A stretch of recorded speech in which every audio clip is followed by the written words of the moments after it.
And a man came up to me, an older man came up to me after the show, and he said, you know something? He said, Peter, I haven't been back in the place you described for a long, long time. In my head or in a book, I just haven't. And he said, you brought me back to a place I kind of thought had gone or I'd forgotten about. And it was a Dublin.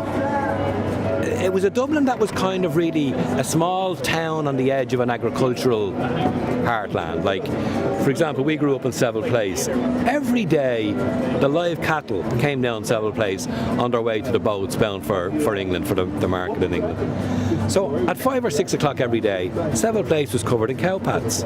So when we played football, the skill you had to learn was to dribble in and out between the cow pads so you didn't get you-know-what on the ball. Now, describing that to my children, they kind of think I'm a bit nuts, I'm a bit crazy.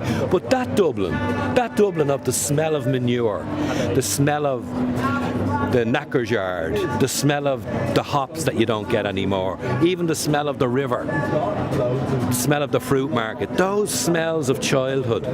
My grandfather had a farm at the back of the house in Smithfield. So when we visited him, there was a cow, there was pigs, there were chickens, there was hay, and there was the smell of a farm in the centre of Dublin city. And in a kind of a way, my show really evokes that smell.